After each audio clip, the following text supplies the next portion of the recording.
19 things I've learned while traveling a million miles around the world. I'm Chris. This is Yellow Productions.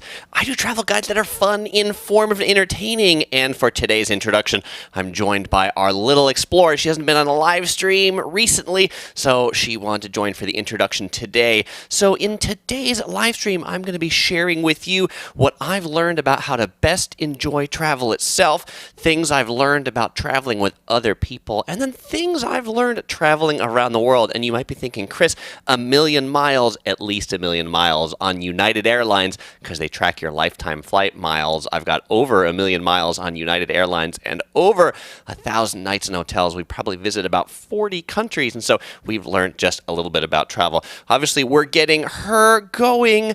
We just applied for her U.S. passport because the passport offices have opened, so she'll be able to learn lots of new things traveling as well. All right, well, thank you very much, little explorer.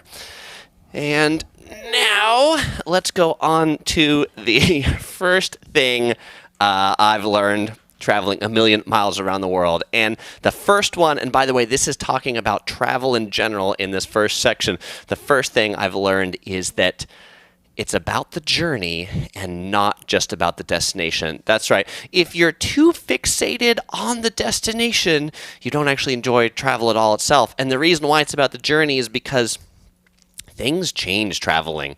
And if you're too focused on that destination, you don't enjoy when things change. That destination might be closed, it might be rainy, it might be snowy, your flight might get canceled, and you might not get there, and so it's best just to make the best of it. But in addition to journeys, what I often like about going places is actually making the act of getting there enjoyable. So, for example, in Hong Kong, there's this attraction called the Giant Buddha. It's like the world's largest sitting Buddha. It's up on the top of this mountain. But almost cooler than the Buddha is the cable car to get to the Buddha. It's like a 15-minute ropeway ride. It's just really awesome, and I think that's actually neater than the Buddha itself. The other destination that I really like for the journey, even more than the destination, is in Japan in this region called Hakone. It's near Mount Fuji, and Hakone, there's this famous circle trip that you do. It's like a couple hours from Tokyo by bullet train, and then you take a cogwheel railway, which is one that goes up really steep, and then you take a ropeway, and then you take a boat on a lake, and then you take a highway bus back. And I've been to Hakone twice, and both times the weather's been three times maybe, and all three times the weather has been so bad that I've not been able to take the boat, and so we end up just going back. But the journey itself is just a lot of fun. All right, so looking in the comments before I go on to number 2, some comments about the little explorer saying, I agree, she has grown fast but too cute. And Kathy says, little explorer is growing cute. She is growing fast. She will be 1 year old next month. Brandon says the little explorer is so adorable. And Andrea says, hi, pretty girl. Pretty girl still just here off camera because I can't put up these comments and hold her at the same time. All right. And so traveling the world also says, related to enjoying the destination, make sure to make your trips cool. For example, before going up to the Jungfrau or the Schilthorn, which are 2 mountains in Switzerland, get off at some town in between the valley and the peak. I think that's a great tip. Another one, driving Pacific Coast Highway along the California coast. The drive or the journey is really as much about just stopping in the beach towns along the way as it is going to where you're trying to get to. The second thing that I've learned after traveling a million miles is that prior planning makes for the best trips. The best trips are the ones that we have planned and researched well. We usually buy 3 or 4 travel books for an area before we go. Yes, books. You know those things that are printed on paper? We have a whole shelf of travel books over here.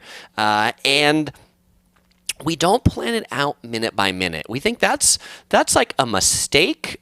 We've seen people who have spreadsheets that have things down to 5-minute durations, and that's just crazy time. Because if you've got things that tightly scheduled out, you'll always be disappointed because you'll never be able to accomplish all those things because things change. So we actually like to leave big blocks of time open in our agenda for exploration. So we might have planned out, go to this town, go to this city, but then there's like 4 hours and it's like see stuff. And maybe there's some highlights, but it's not like see this attraction, climb this trail for 10 minutes, enjoy the view for 5 minutes, because you never know. You might see a gift shop, you might see a restaurant, and you're like, I want to do that. And I think a bit about travel is actually just the art of exploration and getting lost.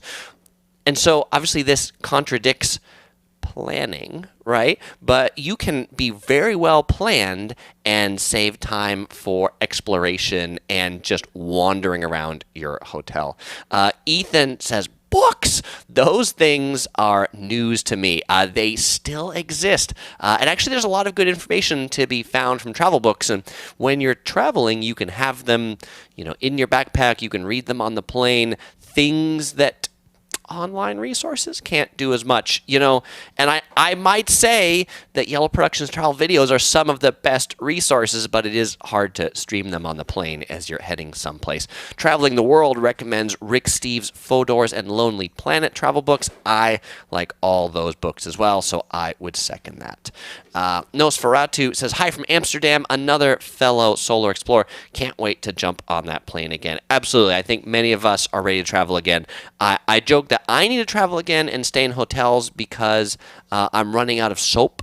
I get all those like little hotel soaps, and my hotel soap supply is running low. Kathy points out and says, I don't like getting lost. That's why I need a map and plan where I'm going. I don't like getting like super lost. I don't like getting so lost that I don't know where I am. So I agree with you, Kathy. I like maps as well. And so it's nice to have a map before you go. Hoshi AM wants to point out that downloading maps offline are a lifesaver. I agree with that. And if you've never done that, if you have like Google Maps that you're using on like a mobile device, you can actually download all the map tiles to work offline. So even if you don't have an internet connection, you'll still have maps and roads. The third thing I've learned after traveling 1 million miles around the world is that flexibility is key. So we've covered it's about the journey, not just the destination. Number 2, prior planning makes for the best trips. And number 3, but flexibility is key. And it's important to not sweat the small stuff. Rainy days, delayed flights, closed attractions, all those things happen. That is just part of travel. It is. And so it's important to also be patient and to be kind. I'm sure you've all seen it in airports where somebody is just not being patient. They're being miserable because the flight's delayed, the flight's canceled. That ticket agent did not personally cancel your flight. They really didn't. And they're also personally not trying to keep you stuck in the airport. And so if you just roll with it when things happen and know that you're capable of figuring out, the trip will be so much better. So this is it. So sometimes I'll be in an airport and I'll see, flights delayed, flights canceled. And you've seen it. Everybody gets like, oh my gosh. And instead I just go, okay, well, what should I do now? Where should I go? What is my backup plan? What to do next? Because flight's canceled. Can't stay here. We just need to figure that out. And so that's part of flexibility and being competent in travel. I always relate to flights. I will know the main flight we're taking, but in my head, I will also think of backup flights in the event this one's canceled, or in the event we misconnect someplace. What are the other flights we can take or get on, assuming that one doesn't work? Susie asks if we have any trips. Did we have any trips planned this year that were canceled due to COVID? A couple trips to Las Vegas that were planned that were canceled due to COVID, for sure. We didn't plan any big trips. Having just about a 1-year-old baby, we didn't plan a lot of things early in the year, but those were planned later in the year, and they're not happening because a couple of them were for visiting conferences, and the conferences are canceled. Traveling the World says getting lost in cities that are good for it, like Venice. Don't get lost in Tokyo or Mexico City because they're huge. I actually think Tokyo is a great city to get lost in because it's super safe and there's a subway or train almost anywhere you go. And so it's easy to get back where you're going. Esther says, in addition to scheduling, make sure to schedule in naps and rest times. I can never have enough naps. Actually, our little explorer can never have enough naps. I've never been much of a napper, but rest times are important. I think people often overschedule themselves and try to do too much, and so they're just exhausted all the time. And so, yes, it's good to have a rest day or rest afternoon. That's one of the best things about like train transportation is you get 3 or 4 hours on a train to just kind of like sit there and relax. Dry Cell says, go with the flow. Go with the flow, indeed. Zachary says he feels bad for the employees at the ticket counters when flights are canceled. I would never want their job. People can be so rude to them. They can. And so if you're the nice person to them, they'll actually go out of their way to help you out because they're like, I've just dealt with 20 miserable people. And so now that there's one nice person, I really want to make sure you as the nice person get to where you're going. And Steve-O agrees that being polite always works best in a misadventure. A misadventure, that's just part of the adventure. The fourth thing I've learned after traveling a million miles around the world, after being flexible, is that a good hotel is worth the money. There's a big debate about this, and a lot of people say they don't want to spend much money on hotels because how much time are you going to spend in it? You are just sleeping in the hotel. But good hotels, I think, are important and I think are worth the money. And who am I to say this? How many hotels have I stayed in? As I mentioned earlier, I've stayed in hotels over 1,000 nights just with Marriott, by the way, because again, Marriott counts how many times you stayed there, and I can see that on the website. I've stayed in so many hotels to the point that I wouldn't sometimes remember where I was when I woke up. Have you ever had that experience where you've stayed in so many hotels on a trip that you wake up and you're just like, where am I right now? Am I in Tokyo? Am I in Munich, Germany? Where am I at home? What bed is this? But the couple reasons why I think good hotels worth the money. One, getting a good night's sleep makes all the difference for a day of travel. If you're tired because you didn't sleep well, because the room was noisy, it was uncomfortable, it was dirty, it was hot, it was too cold, then it makes for a wasted travel day because you are a zombie. Why would you spend so much money to get to a place on flights, taking time off from work, and then not spend money to make sure that you can enjoy each day to the fullest? The second reason why I think it's worth money to spend on a good hotel, not just quality like in the things that we talked about, but also a good location, is not having to take a train an hour each way. People say, well, hey, I don't need to stay in Manhattan. I can stay, someplace far afield in New Jersey for New York City. And you can, but you're going to waste a lot of time going into the city, going out of the city, and then it's also going to be hard to just like make a stop in the middle of the day. We heard sometimes it's nice to be able to rest. It is really nice to have a hotel in the middle of the tourist attraction, midday. Go back, take a nap if you need to. If you bought some stuff, bring it back. If you need to change your shoes, change your socks, something isn't working, it's easy to go back there instead of a big haul as to where you're sleeping. Related to hotels, I've also learned to not be afraid to ask for a different hotel room. I have, in some hotels, gotten as many as 4 different hotel rooms before I found one that I was happy with or acceptable. Now, you may be thinking, Chris is really high maintenance. They asked for 4 hotel rooms. That is definitely the exception rather than the norm. But I can't sleep in a hotel room that's right next to the elevator, particularly in hotel rooms where like the elevator like vibrates the room. And so when I get to a floor and I get my key card and I look at the room and it's right next to the elevator, I'll just walk right back down to the front desk and say, hey, can I have a room that's not next to the elevator? I haven't even gone in. I just know I won't like that room. And so don't unpack. Don't waste the time. If you don't like it, walk in, walk right out. And the other thing I've learned about traveling all this much is I've learned that staying in hotels actually really makes me appreciate coming home to my own bed. It makes me appreciate home. And I know that there are some people who can travel full time, going place to place to place. I find it really nice and necessary after a couple weeks to just come back home, recharge my own bed, as opposed to just keep on going like the Energizer Bunny. The Uniplex says people ask for different rooms all the time. Kathy says I am very picky about hotel rooms. Choosy, maybe. And let's see. Jordan says that's also why I don't like Airbnbs, because you never know what you're going to get. A hotel is usually quiet. That's true. And if you're in an Airbnb, you never know. You can't ask for another one, right? That's it. You're just there. Traveling the World says, I would only sacrifice quality to have a good experience. For example, sleep in a mountain hut when hiking in the Alps, or sleep in a private room hostel while having a view of a medieval duke. Okay, sure. I'll buy that. We stayed in a Korean Buddhist monastery in Korea, and that was not comfortable, but that was a growth experience. Let's just put it that way. I can definitely not say that I got a good night's sleep there. Scottman 895 Travel says the golden rule with hotels: you get what you pay for. You do. Jordan also says, I got a bad hotel in Rome and it almost ruined my trip. I paid extra in cab fare going to and from places. And you have to find the cab, and you have to deal with cab drivers, which isn't that great as well. Hoshi AM says free breakfast is really important. I really like free breakfast. Like, a good hotel breakfast is something that's pretty important to me. Apparently, one of the things that Jay has learned is that flying hungover sucks.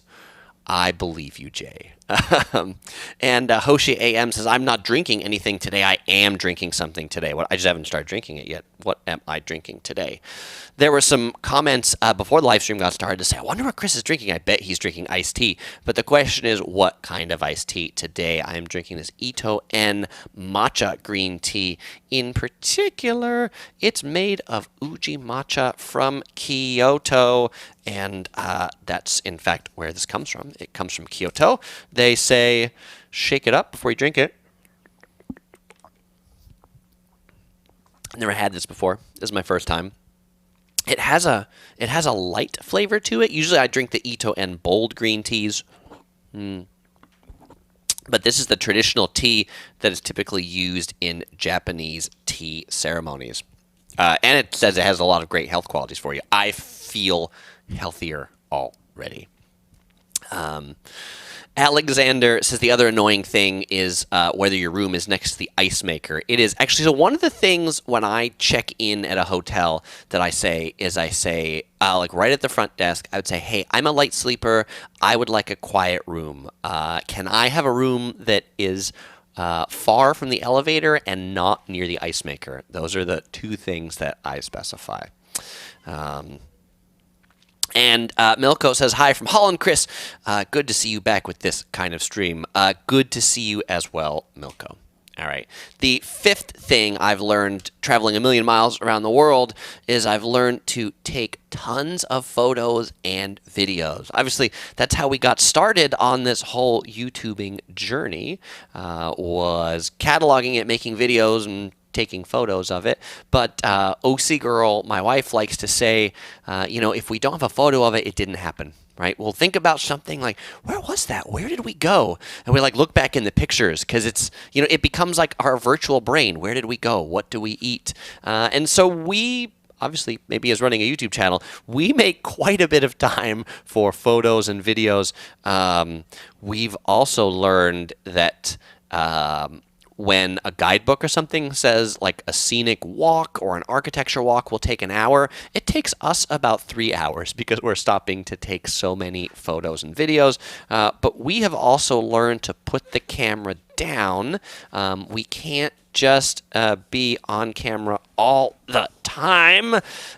By the way, if you're wondering why I'm coming down here, Little Explorer, she wanted to say hi again. Whoop, hi again. And she was trying to crawl behind the desk to the tripod with the camera. And that would have made for a live stream earthquake, I think.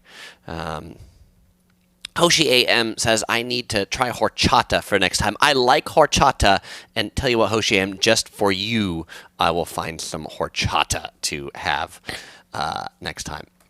Kathy says, I couldn't imagine drinking cold iced tea. I couldn't imagine drinking warm iced tea either. That just doesn't make sense, does it? I will be here all week with those kind of jokes.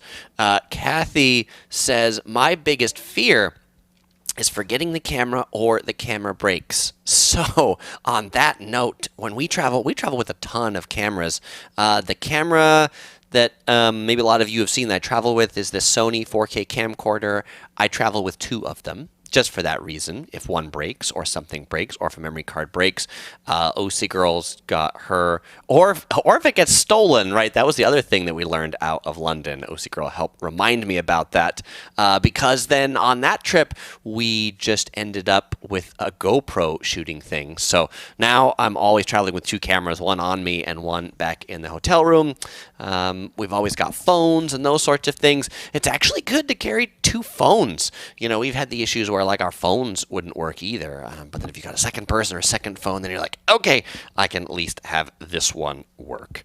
And the other thing we've learned about taking lots of photos and videos is backing up photos and videos every day. Back up photos and videos every day to your computer. Here, we'll have Little Explorer join us on this a little more because she really wants to get back behind that tripod.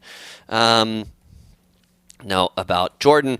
Jordan says, in the U.S., iced tea is usually unsweetened. In Canada, it always is. One of the few food differences between Canada and the U.S. I think, Jordan, that related to unsweetened or sweetened, in not all of the U.S. is it unsweetened. Like California, New York, it'll be unsweetened because people are health nuts in these places. But down in the South and in Texas, it is sweetened. So like In-N-Out Burger, the big burger chain from California, in all of their locations, they just have unsweetened tea. But if you go to Texas, In-N-Out Burger will have sweet tea as well because they couldn't sell tea if it wasn't sweetened in Texas. All right.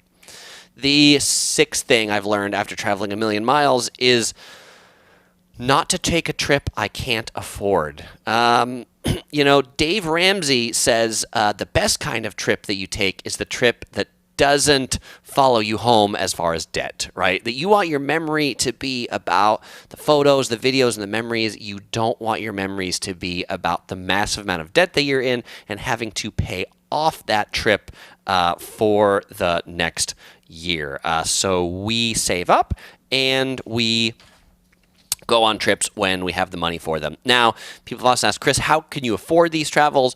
Miles and points, they really help a lot. So airline miles, credit card points. If you're in the U.S. and you're interested in what are the best credit cards here, I've got a video all about the best credit cards for travel. You could check that out.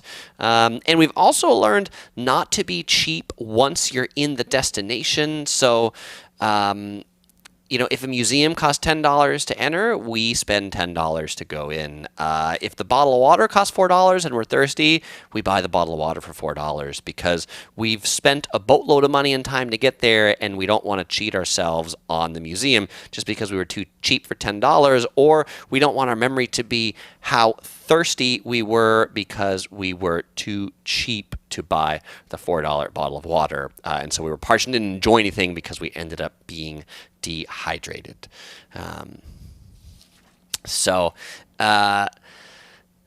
Sarah says she is so cute. Hi, Sarah. Hi, Sarah.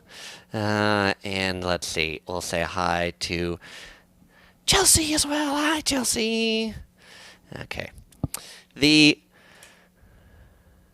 7th thing that I've learned, and I'm going to put the little Explorer down again.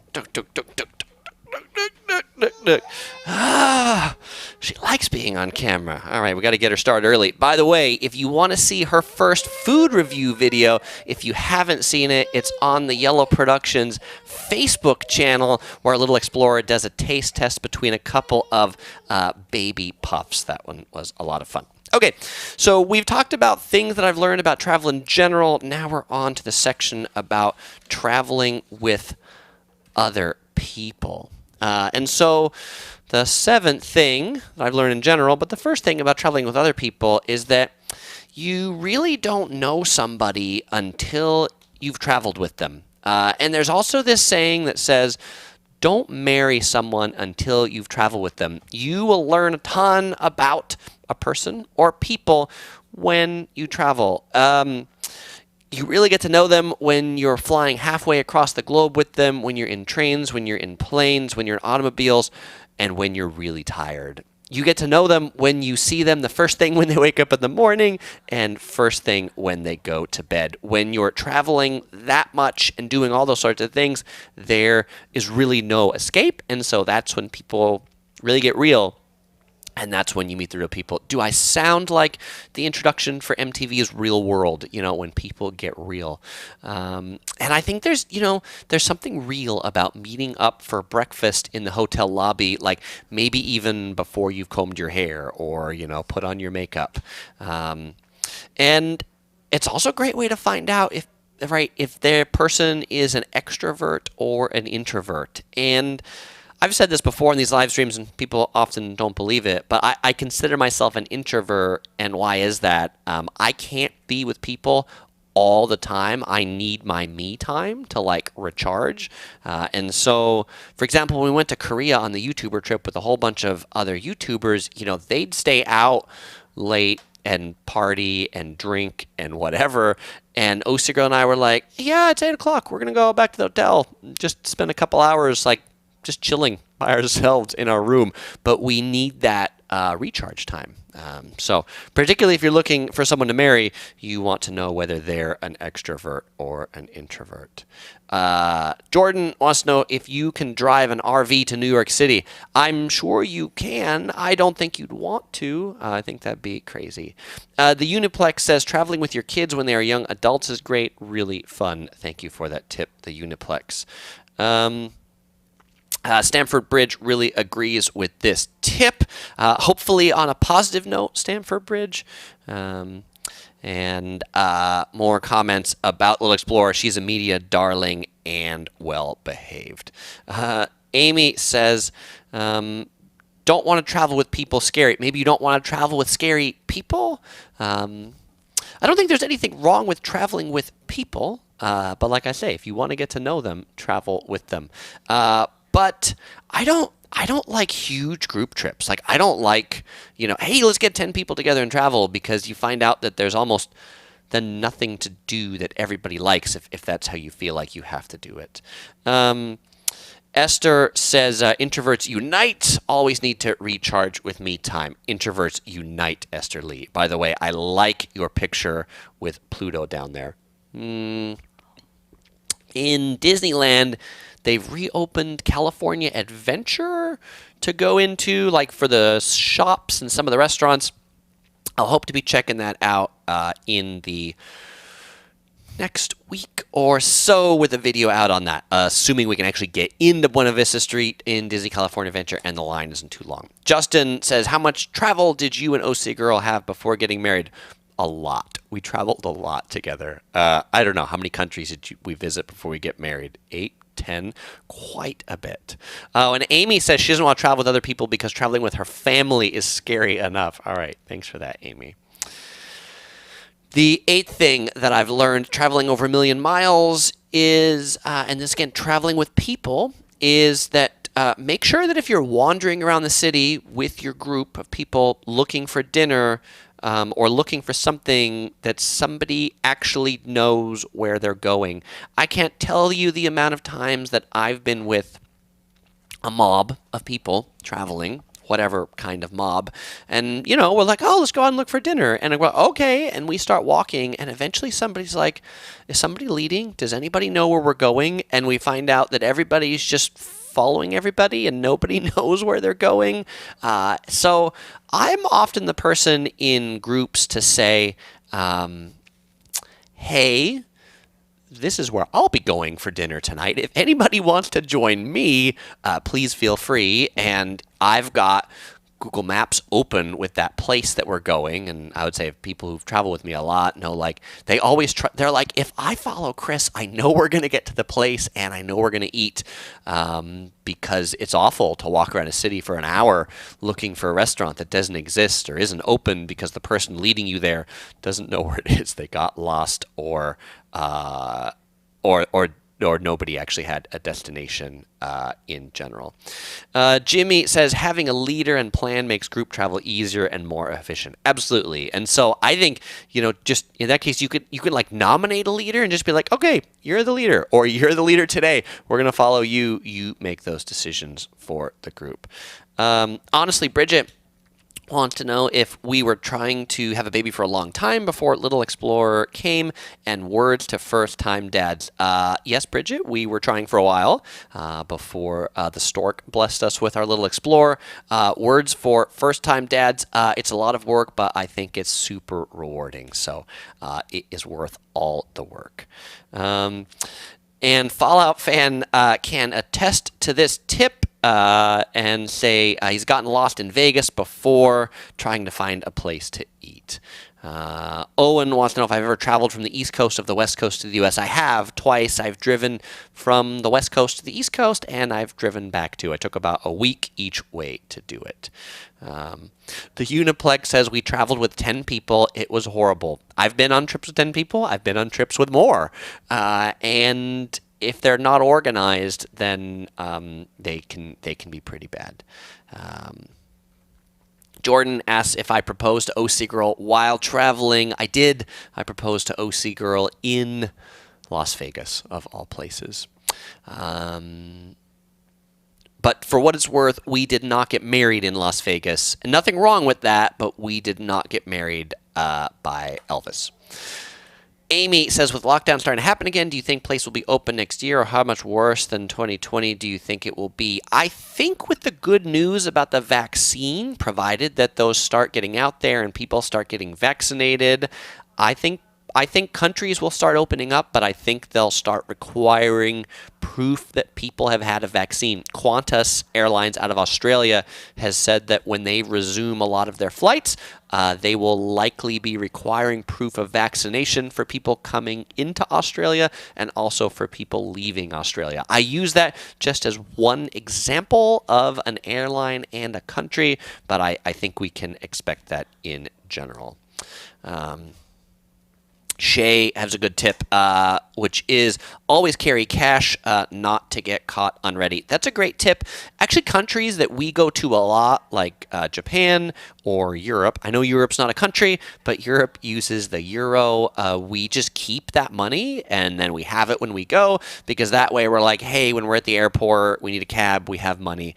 That's one of the first things we do when we land in an airport in a foreign country, after using the toilet, is to go to the ATM and get some cash out. We never leave getting cash out for the city, because then you never know if like ATMs actually work or accept foreign cards. We think it's best to get money out in the airport where you land, because there's always ATMs that take international cards, or at least money changers. Chelsea wants to know if I would ever travel to the southwest of Australia, Perth. I would like to. I've been to Sydney and Melbourne on 2 different trips, and Adelaide. I would love to explore more of Australia.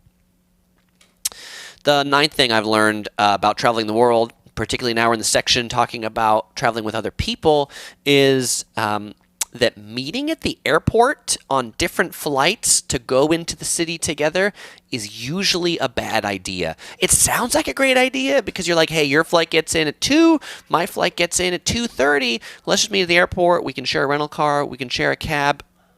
Don't do it. Don't do it. Meet at the hotel instead. Flights get delayed. Flights get canceled. You can't contact people when they're on the plane, and so you're there going like, what happened to that flight? Where are they? Are they stuck in customs? Are they stuck in immigration? Just make a plan to meet at the hotel. It's a much better, more comfortable place for everybody to meet. And I say this not just traveling with friends or acquaintances, but OC Girl and I do the same thing. We have met, there was a comment about Singapore. We have met in Singapore at the JW Marriott in Singapore in the lobby because we were both going to Singapore from different destinations. She was flying in from Taipei, Taiwan, and I was flying in from the US. And so instead of meeting at the airport, we're like, hey, let's meet at the hotel. And that was good because my flight through San Francisco, I misconnected, and I was on a flight 12 hours later. And by the way, what did I do with those 12 hours? Talking about being flexible. I didn't want to sit around and wait at the San Francisco airport for 12 hours.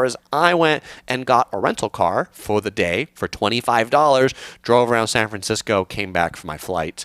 And, I had a good time driving around San Francisco for, well, not 12 hours, but 8 hours by the time you pick up the rental car and go about. But that's about being flexible. Amy says meeting at the hotel is a great tip. And, if you don't have cell phones or things like that, you can totally leave a note with almost any hotel front desk, right? If multiple people are checking into a room, you can give the front desk the names of the people that can be there, you, your spouse, your friends. And when that second person comes to check in, you can leave a message with the front desk that then they can deliver to that person, which is, hey, this other person's already here. They went to dinner. They'll be back in 2 hours. That's a way to get a message to somebody else if people don't have phones or email when they land. Esther says, I've had 5 separate people meet at Tokyo Station for the Shinkansen to Kyoto. Chaos. I think, Esther, in that, if you're going to meet at Tokyo Station for the Shinkansen, it would just be like, tell you what, let's meet on the train. I will see you on the train. So I'll get on the train. We'll meet you right there. Buy the tickets for the same car and do it that way. And Traveling the World says meeting at the hotel is an extension to being flexible. For sure, it enables you to be flexible. Ethan says, I make great videos. My videos are better than books. Well, thank you, Ethan. I appreciate that.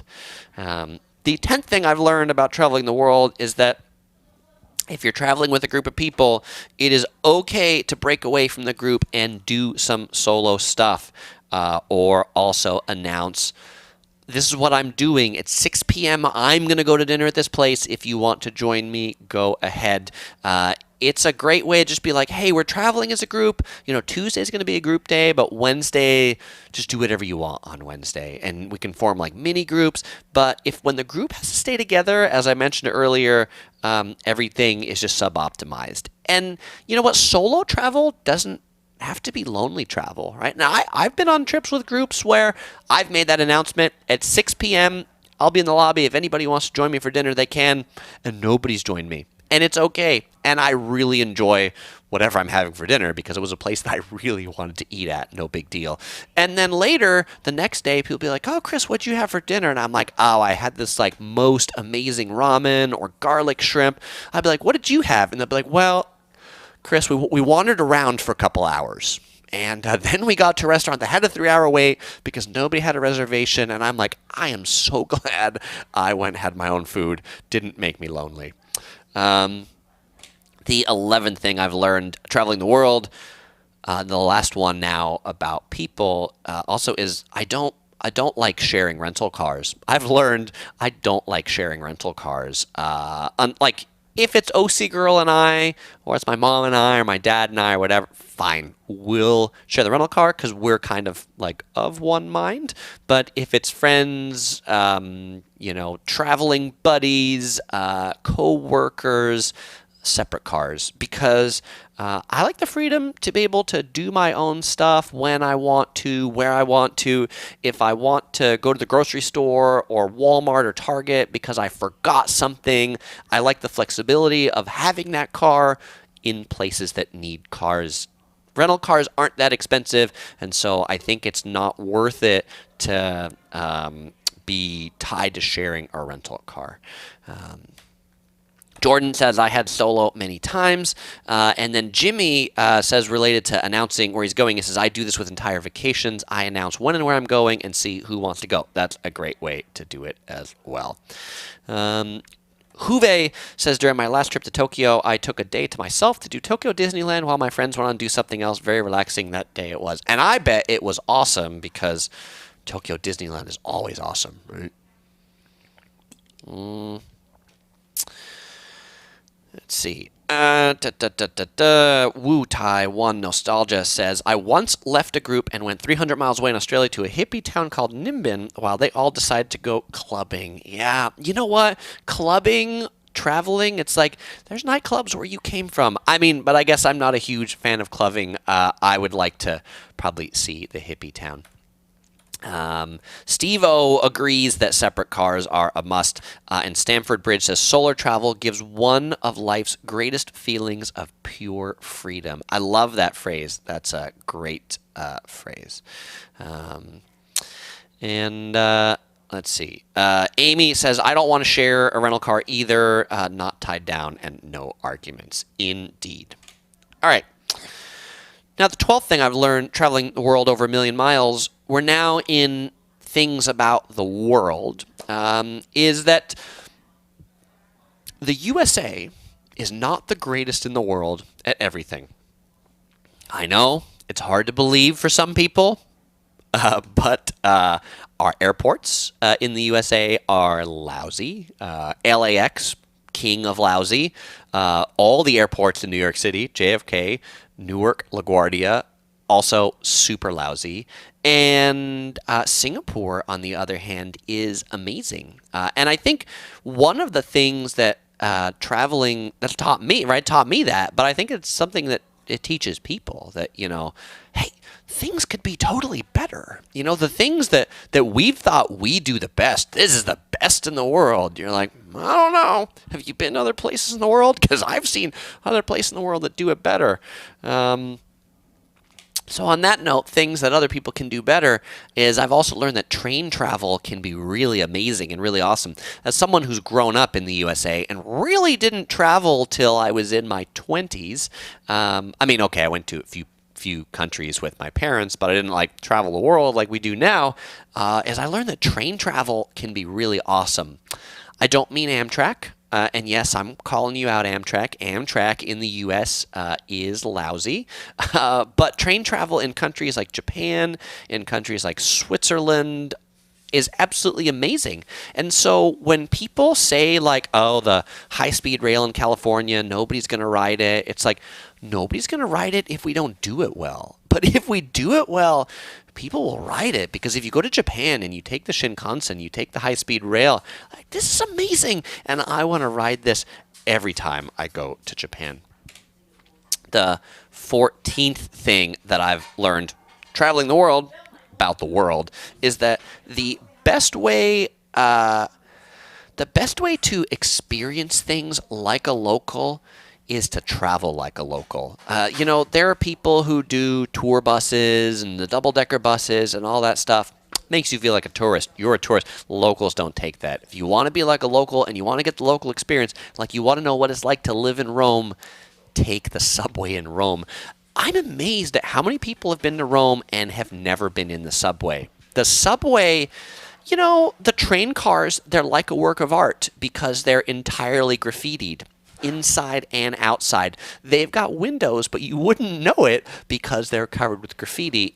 Maybe it's not Michelangelo, but it's the aspiring Italian artist, and it gives the character to Rome that you see, as opposed to the double-decker bus that you hop on with all the tourists that drops you off at the Colosseum, and you never get there. So walking, locals walk places, or in these countries, right? Locals drive cars. Driving a car in the south of Italy is an experience to have at least once. If you've not seen my video on Naples, Italy, left turn yield intersection, I had this concept coming from the U.S. about if you're at an intersection and you want to turn left and it's busy, you wait, right? Not in the south of Italy. If there's a little hole, you just go and you kind of force yourself in, because cars were driving around me because I was waiting too long. And I think that the rule of the road in Italy is that just get in front of other cars and they won't hit you. Randy asks if we've ever rode a tuk-tuk. We did not ride any tuk-tuks in Bangkok.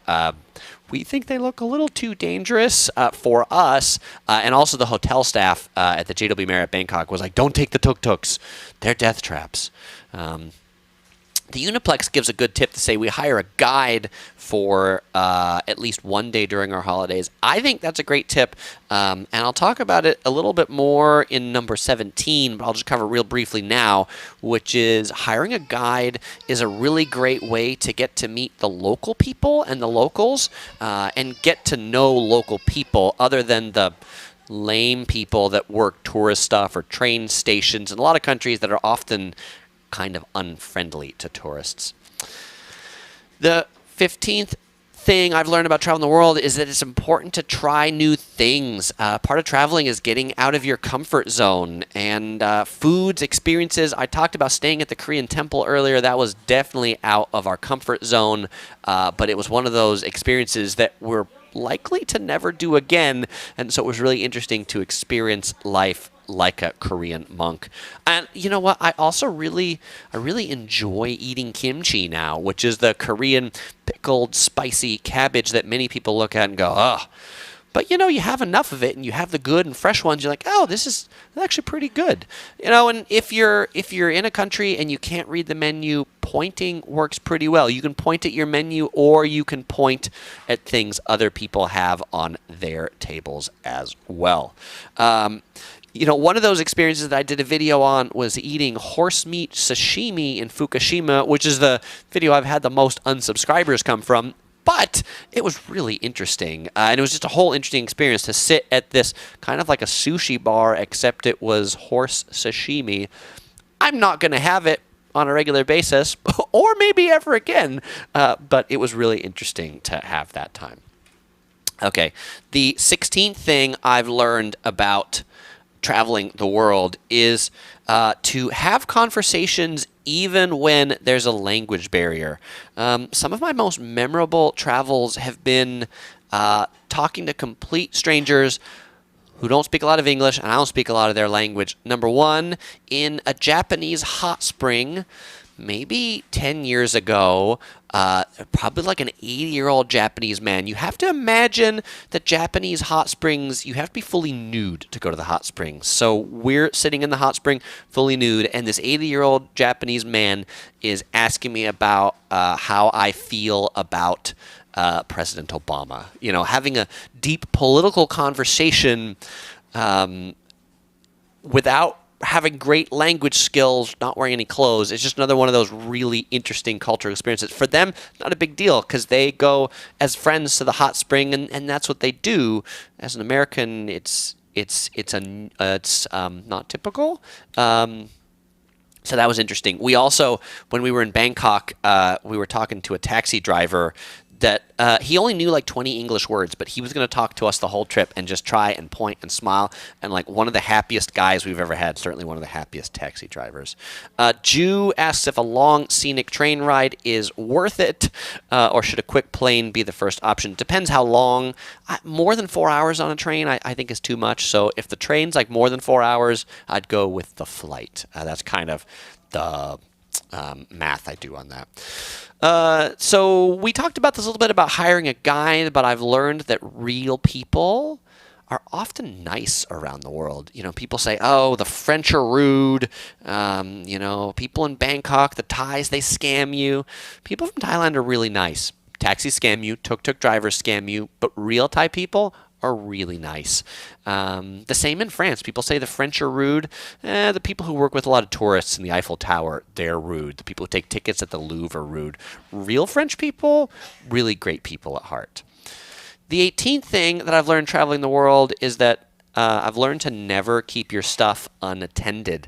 I consider myself a savvy traveler, but I've been pickpocketed or stolen from on travel when my camera bag got stolen in London from right next to me. It was just next to my leg that I thought I could see, and I was looking at it. I could see it, but when the waitress came to take my order, that was gone, apparently, for the 30 seconds I took my eye off it. So always keep your stuff attended and close with you, particularly if it's valuable. The 19th thing that I've learned is that when I come back from a trip, I need to start planning the next one.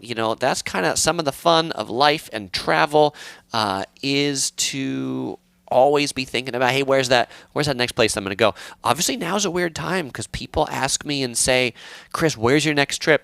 currently don't have any plan because the world's in a weird place. But as soon as we can travel again and know we can actually go someplace, we'll be doing that. And since our little explorers going to have her passport soon here in just a couple of months, we'll be able to plan our trips again.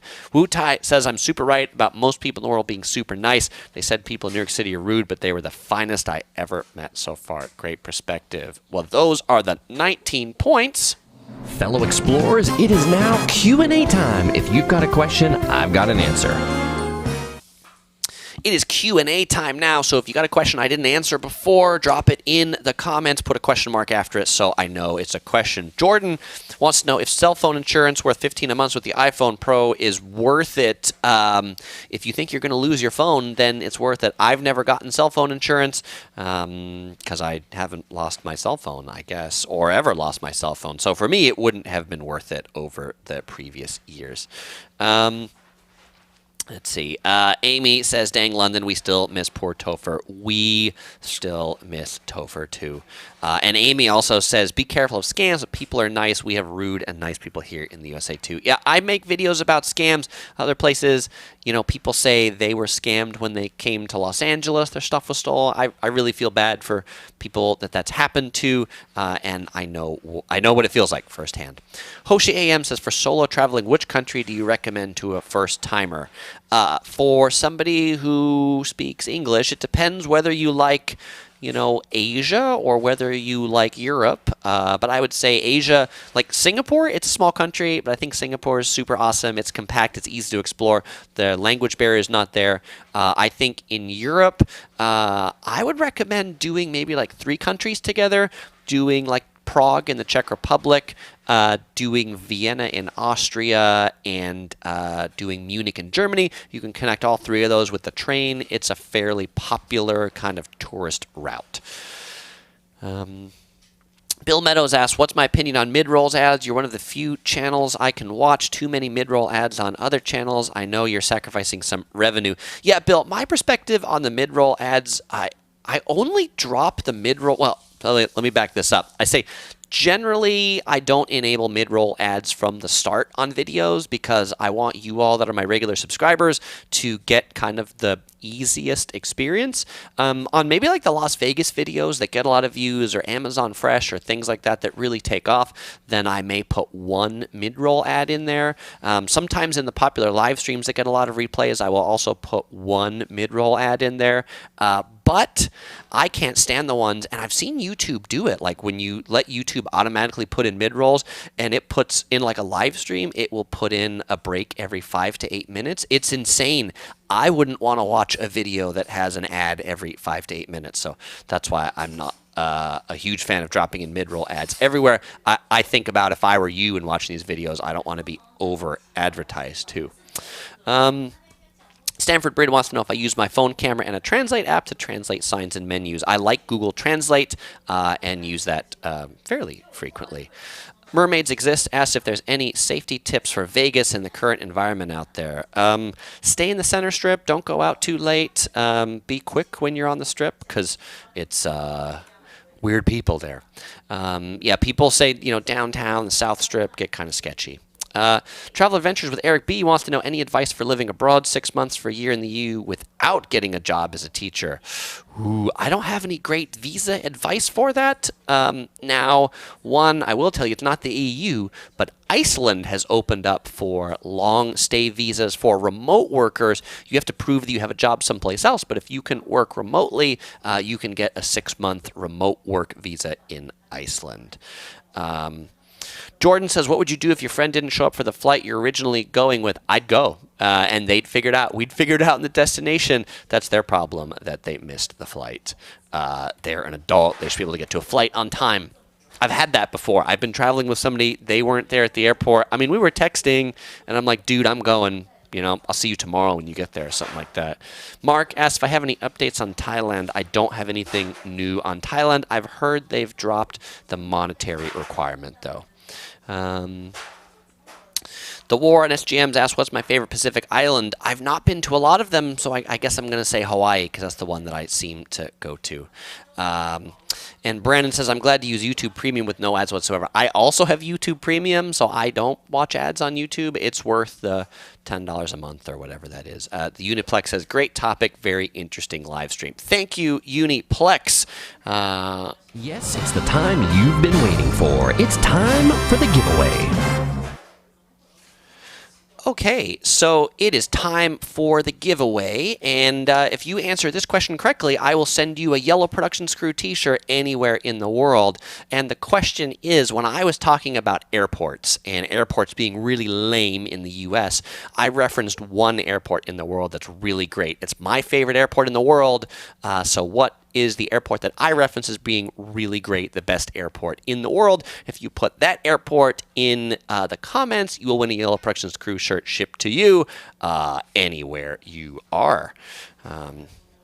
And Alex's question is, hi, Chris, how are you? I am well. Thank you, Alex. Thanks for joining in.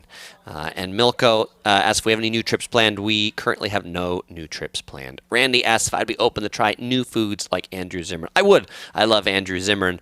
And I'll say, if I would try...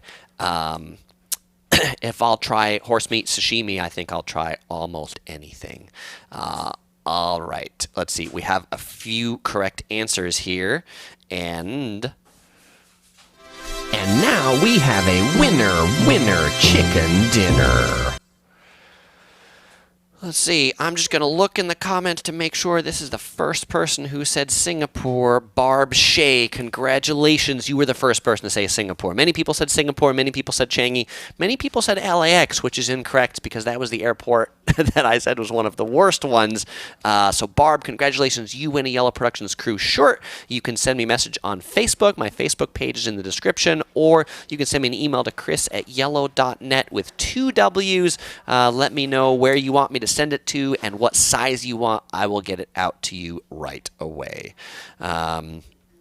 Well, thank you all for joining in today. For anybody in the U.S. that's celebrating Thanksgiving, I hope you enjoy your Thanksgiving and your Turkey Day, which is this Thursday in the USA. As usual, I'll have another video on Friday and another live stream for you next week on Tuesday. Same bat time, same bat channel, Tuesday, 4:45 p.m. By the way, if you've not clicked the thumbs up on this video yet, give me a little bit of YouTube algorithm love. It really helps out the channel a lot if you push that thumbs up button to let YouTube know that you like this video, so YouTube will share it with others. Well, thank you very much, and as usual, I won't say goodbye because I'll see you all in the next video.